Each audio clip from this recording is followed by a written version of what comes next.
Ohio Attorney General Dave Yost has announced the outcome of a 3-day statewide human trafficking sting called Operation Fourth and Goal. The four-prong operation here targeted sex crimes against children and human trafficking. For our section, what we were involved in, what we tagged along for, it was Homeland Security, the Franklin County Sheriff's Office, Westerville, Grove City Police, and they were also with ICAC, Internet Crimes Against Children agents. Here's how it worked. ICAC agents were at another location posing as kids from as young as 12 to 14 years old, chatting with men who were trying to have sex with children. They would send those men to a house that we were with all of those agents undercover in Grove City. And when those men arrived, they were arrested. All totaled, when you added up the other three parts of this operation, 104 men were arrested. And that's what this is. It's a human trafficking operation where our focus is to find victims of human trafficking. During this operation, we made 103 arrests. Operation Trade Secrets, which launched on January 1st, 2019, is a multi-pronged enforcement approach focusing on hotels and motels, sex trade activities, spa and massage establishments, strip clubs and adult bookstores, and internet activities. Our covert operations resulted in 85 arrests, with individuals facing charges ranging from human trafficking, sex trade related charges, possession of a controlled substance, carrying a concealed firearm, practicing massage without a license, lewd and lascivious behavior, possession of counterfeit currency, possession of child pornography, production of harmful material of a minor, and voyeurism. We are learning that a law enforcement officer is one of 64 people arrested in a sex trafficking sting in Fort Bend County. The multi-agency sting lasted for 3 weeks in July. Officers also rescued 2 juveniles and 5 adult victims. 4 known gang members were among those arrested. 4 people are under arrest charged with human trafficking. Now, the girl told police that she was forced to have sex with multiple men in a hotel room in Marietta. Fox 5's Portia Bruner joins us live with the story. And Portia, how did police find the girl? Yeah, really disturbing details here. They say it came from a 911 call from the 15-year-old girl. They say they are commending her for making that brave call yesterday morning. The allegations against these 4 sex trafficking suspects are as disturbing as they are heartbreaking. Marietta police say the young women and young men are charged with trafficking a person for labor or sexual servitude. And police say each one played a critical role in what allegedly happened to a 15-year-old runaway who called 911 from this motel off Northwest Parkway early Monday morning. The mugshots filled up 2 poster boards, dozens of men and women accused in a series of sex-related crimes. It's very scary, to know that all this is going on, locally in our community. And what's going on is deeply disturbing, according to Hillsborough Sheriff Chad Chronister. His office is in the middle of what he dubbed Operation Trade Secrets, aimed at tearing apart the county's human trafficking, prostitution, and sex trade industries. 25 people have been arrested across the state of Wisconsin in an anti-human trafficking and sexual predator sting.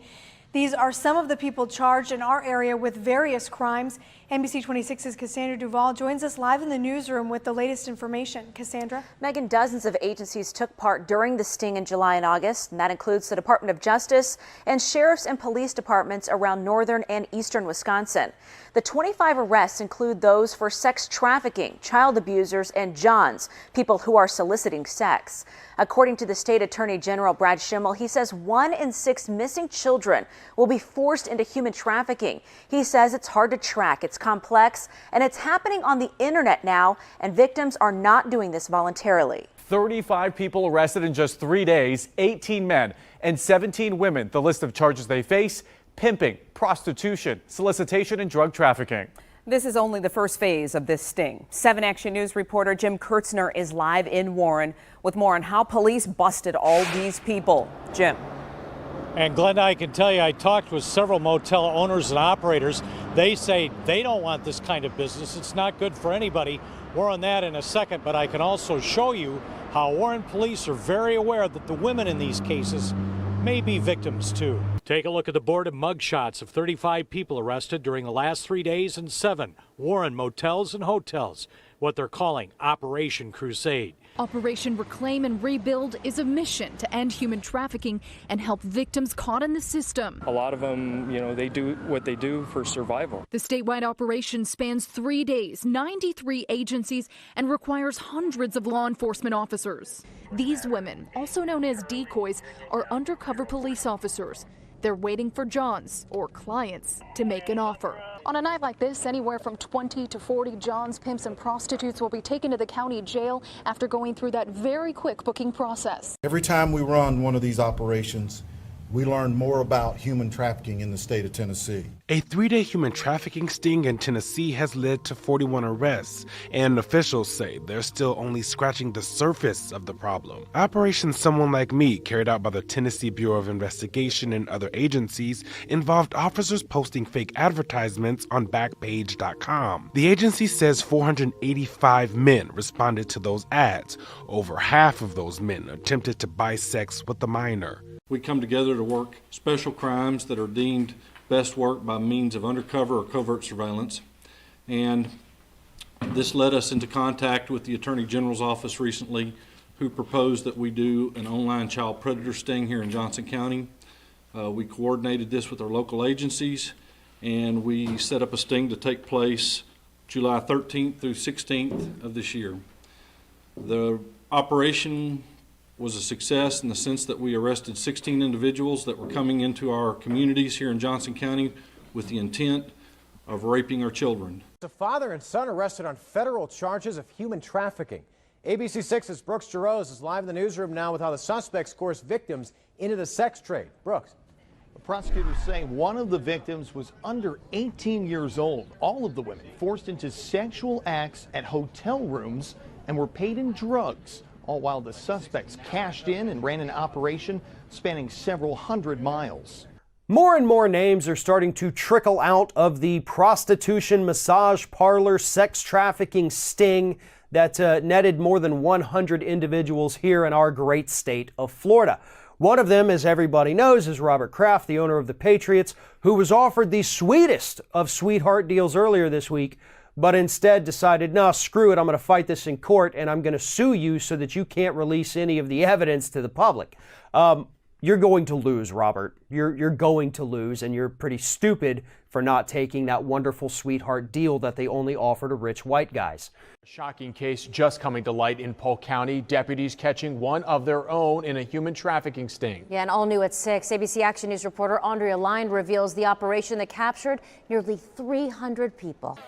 It's the power of sex. The largest prostitution sting in Polk County history. It gets you arrested. It ends your career. Taking down 277 people. We don't put up with this debauchery. Among the hundreds of faces on the wall, I'm embarrassed to tell you about this next one. one of the sheriff's own sergeants, Luis Diaz. He worked with the agency for 17 years. Columbus police say a girl and 2 women have been rescued after being forced to work as sex slaves. Tonight, the man police say stole the victim's freedom has lost his, thanks to a vigilant sheriff's deputy. NBC4's Katie Farrell live in the Franklin County Jail, where that suspect is being held tonight. Katie? This is the man, 28-year-old Antoine D. Williams Sr. from Canal Winchester, who Columbus police say advertised his victims online for commercial sex and child pornography. He's been indicted on 7 charges. Police worry there could be more victims. It is literally everywhere. Jessica Graham with Survivors Inc. teaches everyone from sorority girls to police officers to know the warning signs of human trafficking. Today, AG Schimmel also discussed a new human trafficking bureau with special agents providing resources to communities across the state. They would also help victims with long-term care. Well, Cynthia, Sheriff Chad Chronister says this was basically a status report for the county. He wants the community to know what his office is doing to crack down on human trafficking, prostitution, and the sex trade. And the sheriff also wants the people involved in those crimes to know that deputies are coming for them.